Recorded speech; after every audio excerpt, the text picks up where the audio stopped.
Hello everyone, welcome to our channel current on affairs.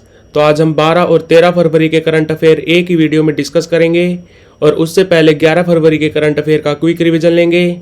तो 11 फरवरी का पहला क्वेश्चन था, हाल ही में किसने विविधता का अमृत महोत्सव का उद्घाटन किया? तो ये किया राष्ट्रपति द्रौपदी मुर्मू ने। हाल ही में कौन एनपीसीआई यानी कि national payment corporation of India जो बनी थी 2008 में, इसी कंपनी ने बनाया था यूपीआई बनाया था 2016 में। अभी इसके नॉन एग्जीक्यूटिव चेयरमैन कौन बने हैं? तो ये बने हैं अजय कुमार चौधरी। ब्रह्मपुत्र नदी प्रोजेक्ट के लिए $200 मिलियन के लोन की मंजूरी भारत सरकार को किस बैंक ने दी है? तो बैंक का नाम है एशियन डेवलपमेंट बैंक। इसका हेडक्वार्टर है मनीला में और ये बैंक बना था 1966 में। और अभी इसके प्रेसिडेंट कौन है? तो वो है मत्सुगु आसाकावा। चेन्नई सुपर किंग्स की ऑफिशियल स्पॉन्सर कौन सी कंपनी बनी है? तो ये बनी है एतिहाद एयरवेज। ये यूएई की नेशनल एयरवेज है और इसका हेडक्वार्टर है अबू धाबी में। फिट इंडिया मूवमेंट के ब्रांड एम्बेसडर कौन बने हैं? तो ये बने हैं नरेंद्र कुमार यादव। ये हैं एक इंडियन रेवेन्यू सर्विसेज के ऑफिसर। ये पहले सिविल सर्वेंट हैं जो फिट इंडिया मूवमेंट के ब्रांड एम्बेसडर बने हैं। और बात करें फिट इंडिया मूवमेंट की, तो इसको लॉन्च किया था पीएम मोदी ने 29 अगस्त 2019 को। हाल ही में किसने जलवायु परिवर्तन का अध्ययन करने के लिए पेस उपग्रह को लॉन्च किया है? तो ये किया है नासा ने। नासा बनी थी 1958 में। हाल ही में नई दिल्ली पुस्तक मेले में सम्मानित अतिथि यानी कि ऑनरेरी गेस्ट किस कंट्री को चुना गया? तो ये चुना गया सऊदी अरब को। फोर्थ खेलो इंडिया यूनिवर्सिटी गेम 2023 का आयोजन कहाँ पर होगा? तो ये होगा असम के गुवाहाटी में और ये पहली बार हुआ था 2020 में। खेलो इंडिया यूनिवर्सिटी गेम्स पहली बार हुए थे 2020 में। कहाँ पर? उड़ीसा में। और इस साल इसका मैस्कोट यानी कि शुभांकर है अष्टलक्ष्मी, जो है एक तितली। अष्टलक्ष्मी।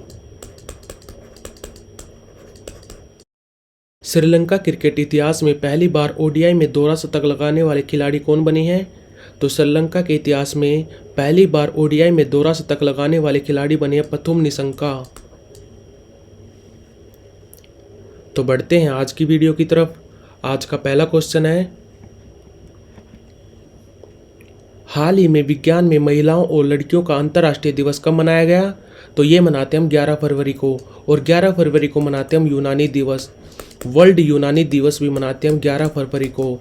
और 11 फरवरी को मनाते हैं हम international day women and girls in science. ये डे पहली बार मनाया गया था 2016 में और इसका ऑफिशियल सेलिब्रेशन करता है यूएन करता है इसका ऑफिशियल सेलिब्रेशन। और इस डे को मनाने का मेन मोटिव क्या है? तो इस दिन को मनाने का मेन उद्देश्य है स्टेम यानी कि STEM, science, technology, engineering and mathematics. इन चारों फील्ड्स में महिलाओं की भागीदारी को बढ़ावा देना। Science, technology, engineering and mathematics. और इसका ऑफिशियल सेलिब्रेशन करता है यूएन की बात करें यानी कि संयुक्त राष्ट्र, ये बना था 24 अक्टूबर 1945 को। हेडक्वार्टर इसका न्यूयॉर्क में। और अभी इसके SG यानी कि सेक्रेटरी जनरल हैं एंटोनियो ग्यूटरस। तो आंसर है इसका 11 फरवरी। हाल ही में किस कंट्री ने work life balance bill pass किया है? यानी कि काम और ज़िंदगी में बैलेंस कैसे हो, इसके लिए बिल पास किया है ऑस्ट्रेलिया की सरकार ने। यहाँ पे रूलिंग पार्टी है लेबर पार्टी और यहाँ पे PM है एंथनी एल्बनीज़। ये है एंथनी एल्बनीज़। तो ऑस्ट्रेलिया की सरकार ने बिल पास किया है, जब कोई वर्कर वर्किंग आवर के बाद घर पे होता है या कहीं भी होता है, वो उस टाइम कंपनी के कॉल या मैसेज इग्नोर कर सकता है। वर्किंग आवर के बाद कंपनी के कॉल या मैसेज इग्नोर कर सकता है। ये बिल पास किया है ऑस्ट्रेलिया की सरकार ने। ऑस्ट्रेलिया की बात करें तो कैपिटल है कैनबरा और यहाँ पे करेंसी क्या चलती है? तो वो चलती है ऑस्ट्रेलियन डॉलर। हाल ही में किस कंट्री ने अंटार्कटिक अध्ययन के लिए क्वीन लिंग स्टेशन का अनावरण किया है? तो ये किया है चाइना ने। बात करें अगर अंटार्कटिका की, तो अंटार्कटिका पे भारत के 3 रिसर्च बेस है जिनका नाम है भारती, मैत्री और दक्षिण गंगोत्री। और बात करें अगर आर्कटिक की, आर्कटिक की, तो आर्कटिक पे भारत का एक रिसर्च बेस है जिसका नाम है हिमाद्री। और ये कहाँ है? तो ये है नॉर्वे में। नॉर्वे में एक जगह है स्वालबर्ड। और इनकी मैनेजमेंट कौन करता है? तो इन रिसर्च बेस की मैनेजमेंट करता है NCPOR, यानी कि national centre for polar and ocean region, जिसका हेडक्वार्टर है गोवा में। गोवा में एक जगह है वास्को डी गामा, यहाँ पे है NCPOR का हेडक्वार्टर। तो आंसर है इसका चीन। हाल ही में 2 दिवसीय दोस्त महोत्सव का आयोजन कहाँ पर किया गया? तो ये किया गया लद्दाख में। ये दोस्त महोत्सव फेस्टिवल इसको मनाते हैं बौद्ध धर्म के लोग, और इसका दूसरा नाम याद रखना, इसको बोलते हैं festival of scapegoat. Festival of scapegoat. Scapegoat होता है बलि का बकरा। और इस फेस्टिवल में बौद्ध धर्म के लोग मुखौटा यानी कि मास्क लगा के डांस करते हैं, जिसका नाम है चाम नृत्य। चाम नृत्य। और बात करेगा लद्दाख की, तो लद्दाख में 2 डिस्ट्रिक्ट है, लेह और कारगिल। और यहाँ पे LG कौन है? तो वो है BD मिश्रा। BD मिश्रा।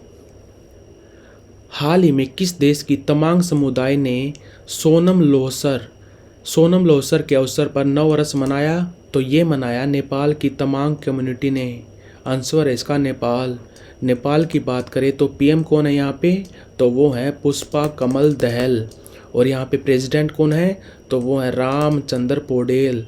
और यहाँ पे करेंसी चलती है नेपाली रुपया। और कैपिटल है इसकी काठमांडू। काठमांडू। काठमांडू में हेडक्वार्टर है सार्क का। सार्क यानी कि south Asian association for regional corporation. ये सार्क बनी थी 1985 में, जिसका हेडक्वार्टर है काठमांडू में। तो आंसर है इसका नेपाल। IPL 2024 में चेन्नई सुपर किंग्स की ब्रांड एम्बेसडर कौन बनेंगी? तो ये बनेंगी कैटरीना कैफ। और अभी थोड़े दिन पहले वीज़ा एक कंपनी है, अमेरिकन कंपनी है, अभी इसके ब्रांड एम्बेसडर बनाए गए हैं नीरज चोपड़ा। इनका संबंध कहाँ से है वैसे? इनका संबंध है हरियाणा के पानीपत से।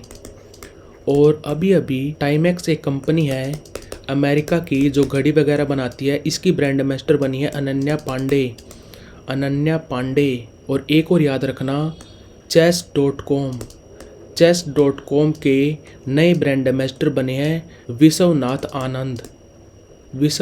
आनंद बने हैं chess.com के नए ब्रांड एम्बेसडर। और ये chess.com चेस की सबसे बड़ी ऑनलाइन प्लेटफॉर्म है। तो IPL 2024 में चेन्नई सुपर किंग्स की ब्रांड एम्बेसडर बनेंगी कैटरीना कैफ। और बात करें अगर IPL की, तो IPL का पहला एडिशन हुआ था 2008 में। और अभी इसके चेयरमैन कौन है? तो वो है अरुण धूमल। हाल ही में किस मंत्रालय ने स्कूलों में फुटबॉल की पहुंच को बढ़ाने के लिए फीफा के साथ सहयोग किया है? तो ये किया हमारे शिक्षा मंत्रालय ने, और हमारे शिक्षा मंत्री धर्मेंद्र प्रधान।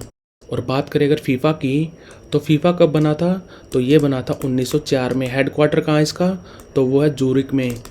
बट अगर आपसे पूछे फीफा बना कहाँ पे था?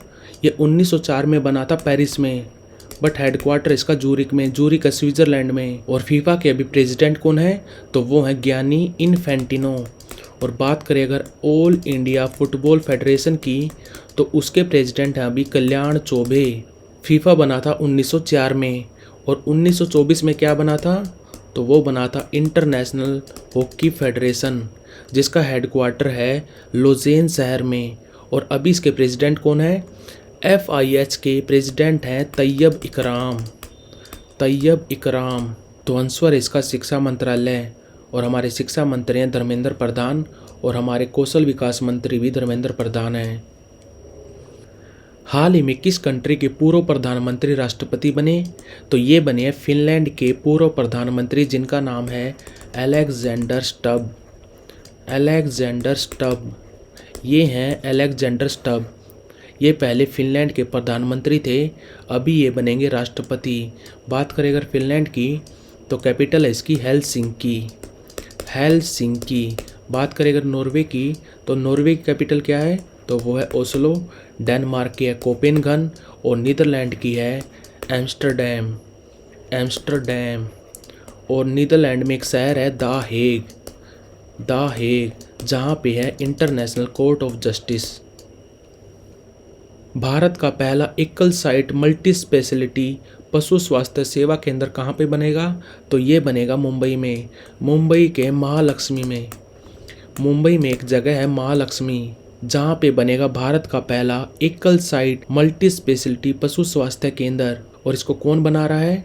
तो इसको बना रहा है टाटा ट्रस्ट्स। टाटा ट्रस्ट्स, जिसके अभी चेयरमैन है रतन टाटा। रतन टाटा। और इस हॉस्पिटल को लॉन्च किया जाएगा मार्च में इसी साल। तो आंसर है इसका मुंबई। हाल ही में विश्व यूनानी दिवस कब मनाया गया? तो विश्व यूनानी दिवस मनाते हम 11 फरवरी को। क्यों? क्योंकि 11 फरवरी को बर्थ एनिवर्सरी होती है बहुत ही बड़े भारतीय यूनानी स्कॉलर जिनका नाम था हकीम अजमल खान। हकीम अजमल खान की बर्थ एनिवर्सरी होती है 11 फरवरी को, इसीलिए मनाते हैं हम विश्व यूनानी दिवस। और बात करें इसी महीने की, तो 1 फरवरी को हमने मनाया था Indian coast guard day. Indian coast guard day मनाया था हमने 1 फरवरी को, क्योंकि इंडियन कोस्ट गार्ड बना था 1 फरवरी 1978 को। और 2 फरवरी को मनाया था हमने वेटलैंड्स डे, यानी कि आर्द्र भूमि दिवस, वेटलैंड डे, क्योंकि 2 फरवरी 1971 को साइन हुआ था Ramsar convention. Ramsar convention sign हुआ था 2 फरवरी को। कहाँ पे? रामसर। रामसर में, रामसर है ईरान में। और 4 फरवरी को मनाया था हमने world cancer day. World cancer day मनाते हम 4 फरवरी को। और 6 फरवरी को मनाया था हमने सेफर इंटरनेट डे। और 10 फरवरी को मनाया था हमने क्या? वर्ल्ड पल्सिस डे, यानी कि विश्व दलहन दिवस। और 11 फरवरी को मनाए हमने 2 डे, विश्व यूनानी दिवस, international day of women and girls in science. और 13 फरवरी को मनाते हैं हम विश्व रेडियो दिवस, वर्ल्ड रेडियो डे मनाते हैं हम 13 फरवरी को। तो आंसर है इसका 11 फरवरी। सैफ यानी कि south Asian football federation women under 19 championship में कौन संयुक्त रूप से विजेता रहा? तो ये रहा भारत और बांग्लादेश। भारत और बांग्लादेश के बीच में मैच टाई रहा 1-1 से। बाद में मैच गया पेनल्टी पे, पेनल्टी में भी टाई रहा 11-11 से। तो बाद में इन दोनों टीम को संयुक्त रूप से विजेता घोषित कर दिया। और बात करें अगर सैफ की, तो सैफ में टोटल 7 मेंबर हैं, मतलब कि 7 कंट्रीज हिस्सा लेती हैं सैफ में। कौन सी? भारत, बांग्लादेश तो है ही, श्रीलंका, पाकिस्तान, नेपाल, मालदीव और भूटान। और सैफ का हेडक्वार्टर कहाँ है? तो वो है बांग्लादेश की कैपिटल ढाका में। ढाका में। तो आंसर है इसका भारत और बांग्लादेश। हाल ही में नेडा यानी कि नेशनल एंटी डोपिंग एजेंसी ने स्वच्छ खेल और डोपिंग रोधी एकता को बढ़ावा देने के लिए रोड टू पेरिस 2024 सम्मेलन का आयोजन कहाँ पर किया? तो ये किया है नई दिल्ली में। और हमारे खेल मंत्री हैं अनुराग सिंह ठाकुर।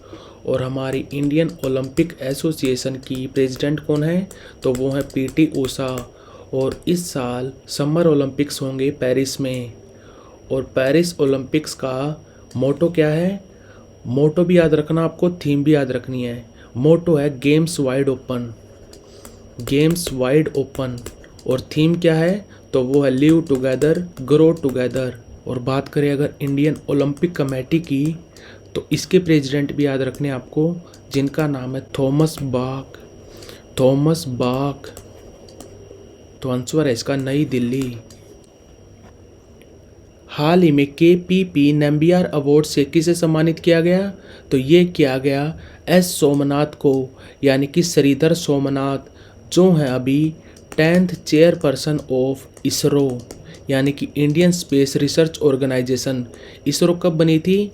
तो ये बनी थी 15 अगस्त 1969 को। इसका हेडक्वार्टर है बेंगलुरु में। और पहले इसका नाम था इनकोस्पार। इनकोस्पार यानी कि Indian national committee for space and research, जो बनी थी 1962 में। और इसरो के पहले चेयरमैन कौन थे? तो पहले चेयरमैन थे विक्रम साराभाई। और इनसे पहले यानी कि 9th चेयरमैन कौन थे? तो वो थे के सिवान। और S सोमनाथ का संबंध कहाँ से है?